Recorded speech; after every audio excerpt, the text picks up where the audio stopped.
So, hi everyone! Again, I'm Juana May Tabayoyo. Welcome to my channel. So, first of all, what is the content of this vlog? So, I'm going to discuss to you the variety of methods, tools, and tasks. So, if you're interested, just keep on watching.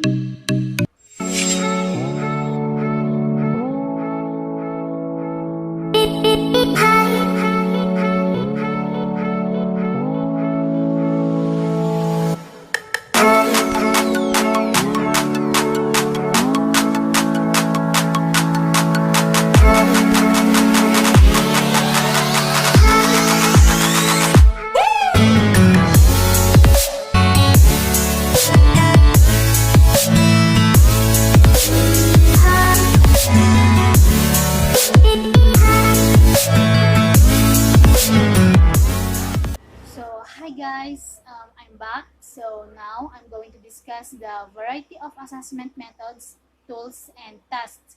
So, we have three, which is the rubrics, portfolio, and the last is the assessment strategies and multiple intelligence. So, first, guys, is the rubrics. So, what is rubrics? So, rubrics is a guideline for rating the students' performance. And second, a rubric is a scoring tool that lists the criteria or what counts for a piece of work. Third, an evaluation tool that describes quality of work on a range of excellent to poor. And last is a rubric is communication tool. So good rubrics do what you want to them to do. Assess what you want to assess. Good rubrics are pleasing to look at, are easy on the eye, um, are clear to everyone, or not too big or small for their purpose. Um, Good rubrics are reliable, valid, fair, and completely connected to what you are assessing. Um, Everybody understands the same thing when they read one, but they can still be scary. So next is the basic steps to design rubrics. So first is to identify a learning goal. Number two, choose outcomes that may be measured with a rubrics. Three, develop or adapt an existing rubrics. So number four, share it with students. So number five, Assess or grade. um, number six, um, analyze and report the results. So types of rubrics. We have holistic rubrics and the analytic rubrics. So first is the holistic rubrics. So holistic rubrics provide a single score based on an overall impression of students' performance on a task. So next, it used to score student work as a whole, yielding holistic score.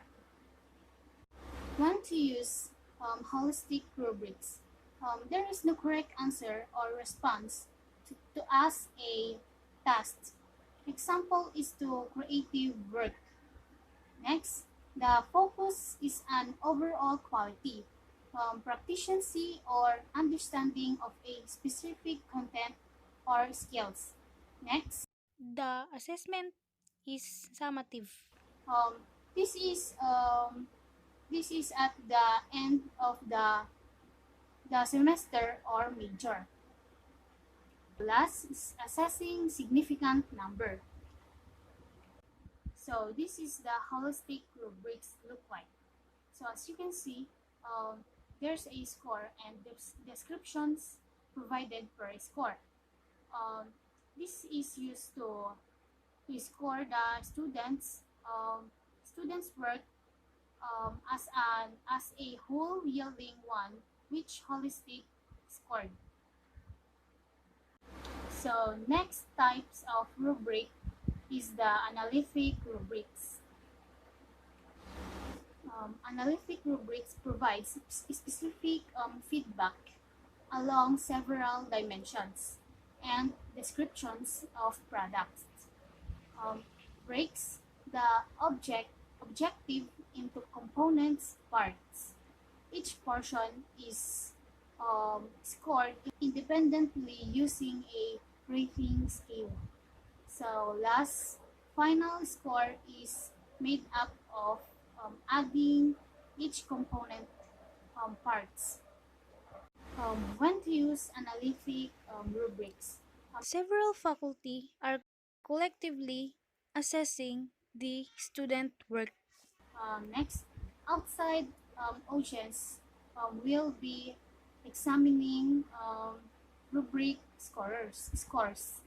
Um, Last, profiles of specific strength or weaknesses are desired. So as you can see, this is the analytic rubrics reflect. As you can see, analytic rubrics provide a specific feedback along the several dimensions. And as you can see, each portion is provided independently using a rating scale. So here's the advantages and disadvantages of the holistic rubrics and the analytic rubrics. So first is the holistic rubrics. So holistic rubrics is provide a single score based on an overall impression based of a student's performance on a task. So the advantages of the holistic rubrics is Quick scoring provides overview of student achievement. so the disadvantages of the holistic rubrics is does not provide detailed in, in, information, may be difficult to provide one overall score. While the analytic rubrics provides a specific feedback along several dimensions. So the advantages of a analytic rubrics, um, more detailed feedback, scoring more consistent students and graders. The disadvantages of the analytic rubrics is time consuming to score.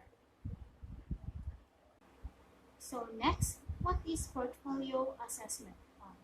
So the method of portfolio assessment, um, assessment should measure what is really important in the curriculum. Assessment should look more like instructional activities than like tests. Um, Educational assessment should approximate the learning tasks of interest so that when the students practice um, for the assessment, some useful learning takes place. So next, what are portfolios? Portfolio is a purposeful, systematic process of a collecting and evaluating student products to document progress toward the attainment of the learning targets or show evidence that a learning target has been achieved. Next, includes students' participation in the selection and student self-reflection.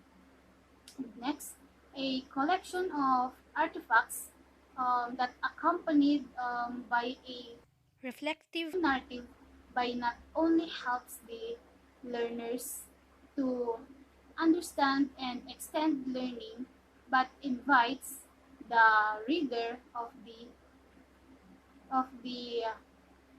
portfolio to gain insight about learning and the learner. So the characteristics of portfolio assessment is number one, clearly defined purpose and learning targets. Number two, systematic and organized collection of student products. Number three, pre-establish guidelines for what will be included. So number four, student selection of some works that will be included. So number five, uh, student self-reflection and self-evaluation. So number six, progress documented with specific products and evaluation. So last number seven, portfolio conferences between students and teachers. So in addition, portfolio assessment is an assessment from the children do together with their teachers and is an alternative to the classroom test, and the portfolio contains sample of the children or student work and above growth over time. So this is the important keyword in the portfolio assessment. So number one, reflection. By reflection on their own work, students begin to identify the strengths and weaknesses of their own work, like self-esteem. The weaknesses then become improvement goals. In portfolio assessment, it is the quality that counts, not the quantity. So last, number two, is the learning objectives. Each portfolio entry needs to be assessed with references to its specific learning objectives or goals. Um, Different schools may create different forms of portfolios. So the purpose of portfolio. First, showcase portfolio, which selecting of best works. Students choose work, profile our accomplishment, and individual profile emerges. So next, documentation portfolio is like a scrapbook of information and example. This includes observation, tests, checklists, and rating schemes. So last, evaluation portfolio, which is more standardized, assess students' learning with self-reflection. Example are selected by teachers and predetermined. So next, steps in planning and implementing portfolio assessment. So number one, determine the purpose. Number two, identify physical structure. Number three, determine sources of content. Number four, determine student reflective guidelines and scoring criteria.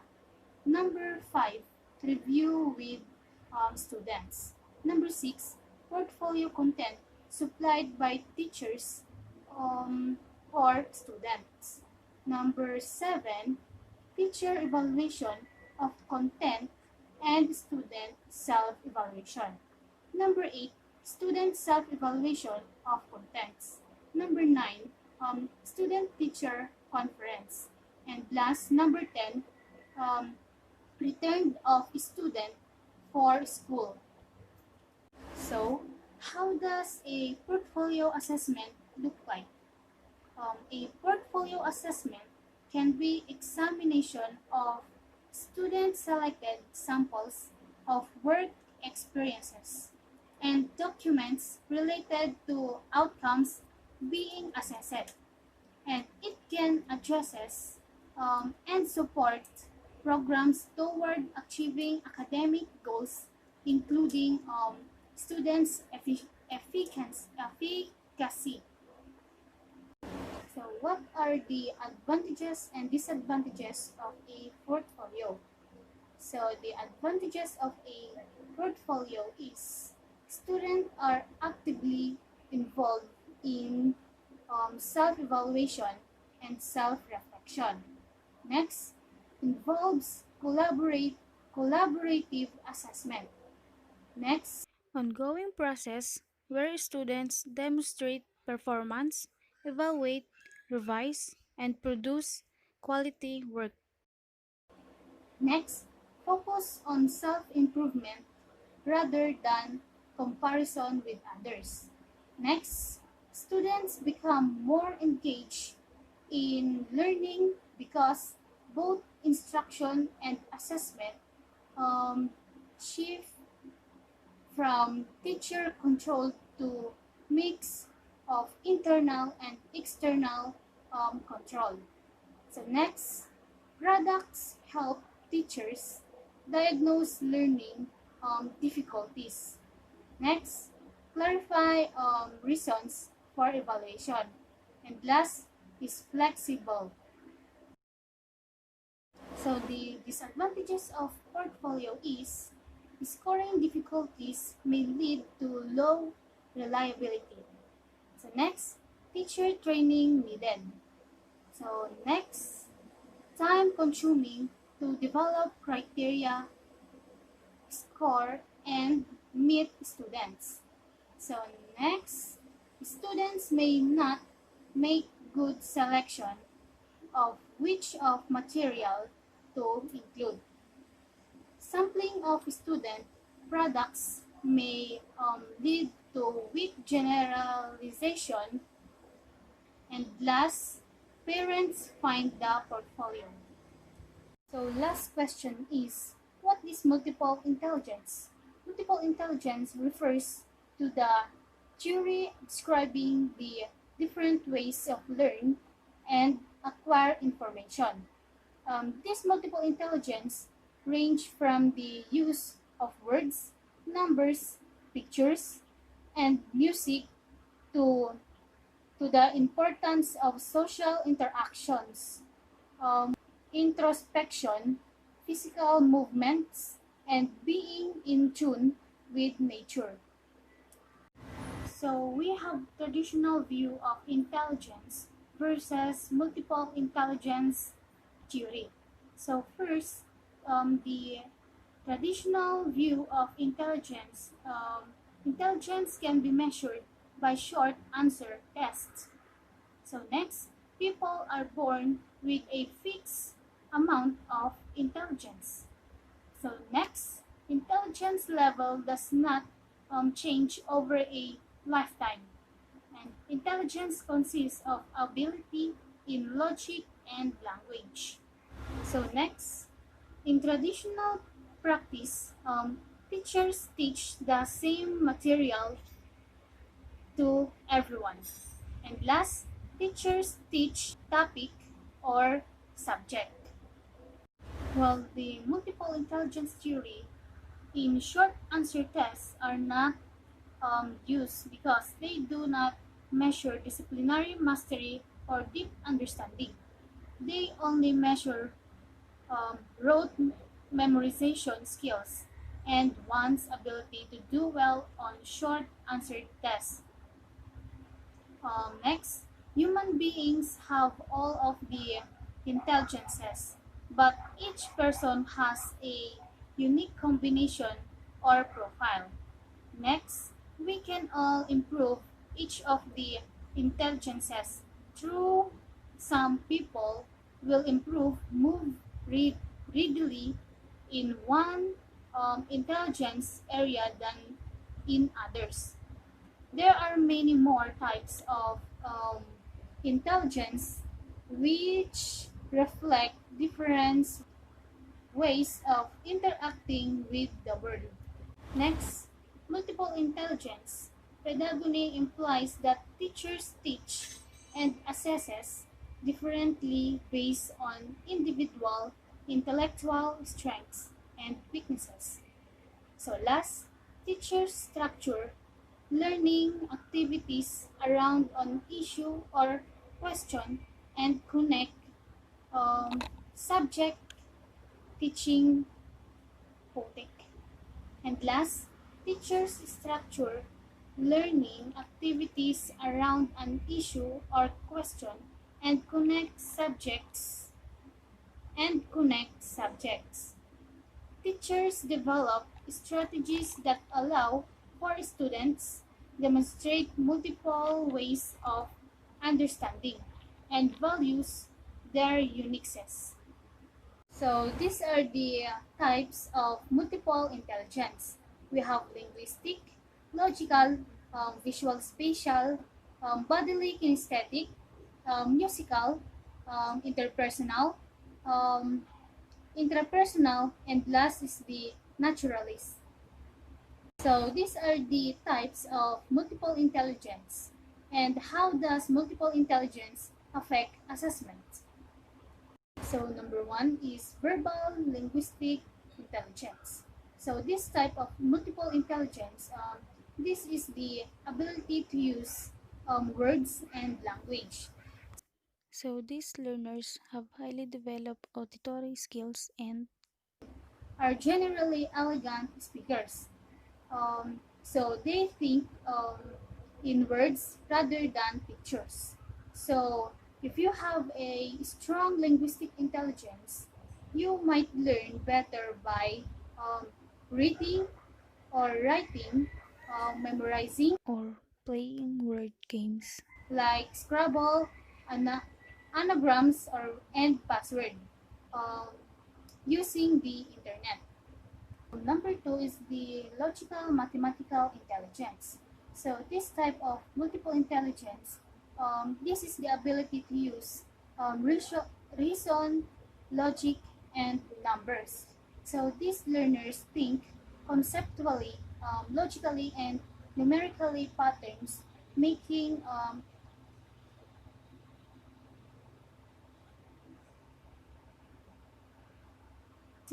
connections between pieces of informations. Always curious about the world around them. These learners ask lots of questions and like to do experiments. So if you have a strong logical, mathematical intelligence, you might learn a better by Recording information systematically.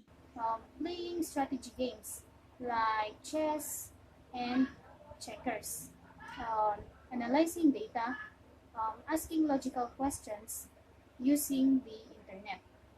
So next is the visual spatial intelligence. So this type of multiple intelligence. This is the ability to perceive the visual. So these learners tend to think in picture, need to create a vivid mental image to retain information. So they enjoy looking at maps, charts, pictures, videos, and movies.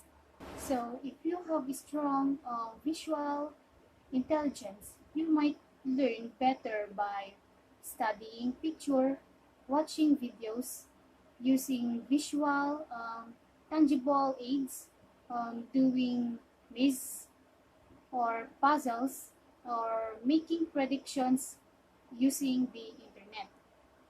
So next, the number four, which is the bodily kinesthetics intelligence. So this type of multiple intelligence, this is the ability to control body movement and handle objects skillfully. So these learners express themselves through movement. They have good sense of balance and eye-hand coordination. Through interacting with the space around them, they are able to remember and process information. So, if you have a strong bodily kinesthetics intelligence, you might learn better by doing role plays, exercising while reviewing. Next is visiting museum, institution, and parks, asking logical questions, and using the internet. So next is the musical intelligence. So this type of multiple intelligence, this is the ability to produce and appreciate the music. So these musically inclined learners think in sounds, rhythms, and patterns. So they immediately respond music, either appreciating or criticizing what they heard, what they hear. Many of those, many of these learners are extremely sensitive to environmental sounds.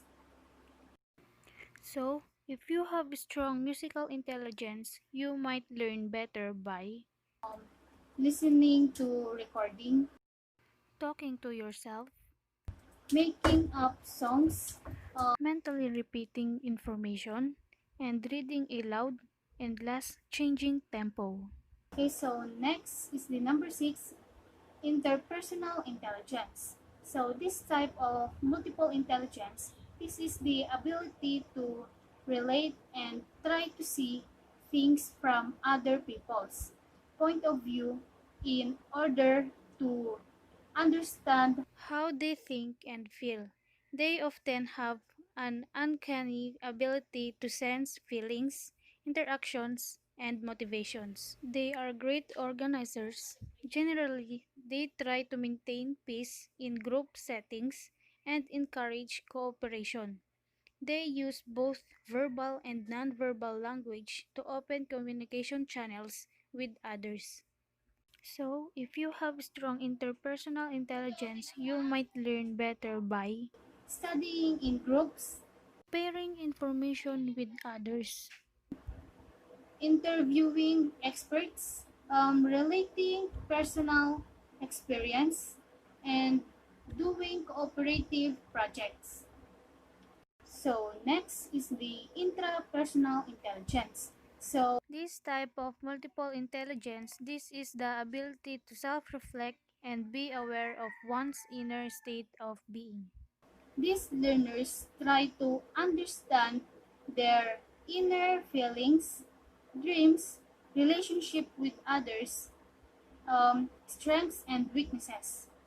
So, if you have strong intrapersonal intelligence, you might learn better by Avoiding distractions, establishing personal goals, working alone, um, and relating personal experiences.